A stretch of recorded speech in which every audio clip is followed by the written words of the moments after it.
2024 സംസ്ഥാന ചലച്ചിത്ര അവാർഡുകൾ നവംബർ 1 പ്രഖ്യാപിക്കും. 128 സിനിമകളാണ് അവാർഡിനായി ജൂറി പരിഗണിച്ചത്. വിവരങ്ങളുമായി സുലേഖ ശശികുമാർ തിരുവനന്തപുരത്ത് നിന്ന് ചേരുകയാണ്. സുലേഖ, 128 സിനിമകൾ പരിഗണിച്ച് ജൂറി കണ്ട് വിലയിരുത്തി നവംബർ 1 അവാർഡ് പ്രഖ്യാപിക്കാൻ വേണ്ടി പോവുകയാണ്.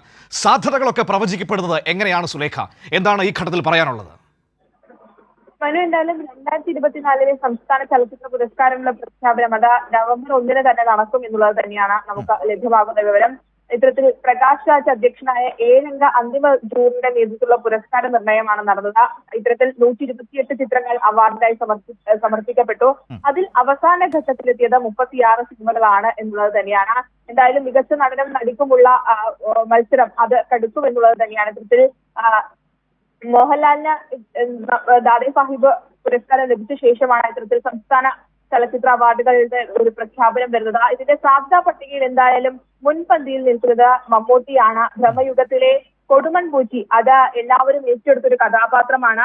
അത്തരത്തിൽ ഇതുവരെയും ഈ മലയാള ചിത്രത്തിൽ ഇതുവരെയും മമ്മൂട്ടി അഭിനയിക്കാത്ത അല്ലെങ്കിൽ മമ്മൂട്ടി തിരഞ്ഞെടുക്കാത്ത രീതിയിലുള്ള ഒരു കഥാപാത്രമായിരുന്നു കൊടുമൺ പോച്ചിയുടേത്. അത് ജനങ്ങളൊക്കെ തന്നെയും മലയാളികളൊക്കെ തന്നെയും ഈ കൊടുമൺ പോച്ചിയെ ഏറ്റെടുക്കുകയും ചെയ്തു. മലയാളികൾ മാത്രമല്ല, ലോകത്തെമ്പാടും ഈ കൊടുമൺ പോച്ചിയുടെ കഥാപാത്രത്തെ ഏറ്റെടുക്കുകയും വലിയ രീതിയിലുള്ള പ്രശംസ മമ്മൂട്ടിക്ക് ലഭിക്കുകയും ചെയ്തിരുന്നു.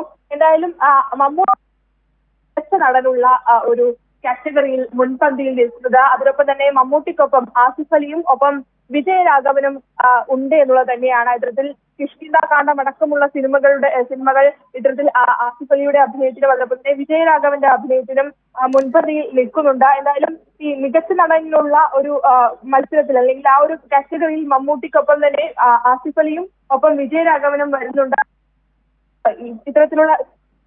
ഇത്തരത്തിലാണ് ഈ മികച്ച നടന്മാരുടെ പട്ടിക വരുന്നതെങ്കിൽ ഈ ക്യാൻ ചലച്ചിത്രമേളയിലടക്കം പ്രശംസ നേടിയ ക്യാൻ ചലച്ചിത്രമേളയിലടക്കം പ്രദർശിപ്പിച്ച all we imagine as light എന്ന് പറയുന്ന ചിത്രം, ആ ചിത്രത്തിലെ അഭിനയത്തിന് വേണ്ടി ഇത്തരത്തിൽ കനി കുസൃതി അടക്കമുള്ള ആളുകളുണ്ട്.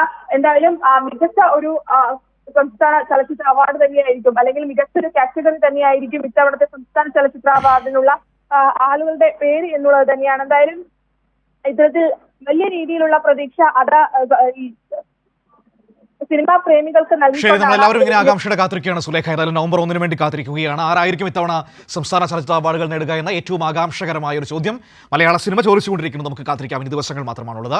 128 സിനിമകളാണ് പരിഗണനയിലേക്ക് വന്നത്. അതെല്ലാം കണ്ടു തീർത്ത് ഇനിയിപ്പോൾ അന്തിമ തീരുമാനത്തിലേക്ക് ജൂറി എത്തുകയാണ്. വിവരങ്ങളാണ് സുലേഖ നൽകിയത്.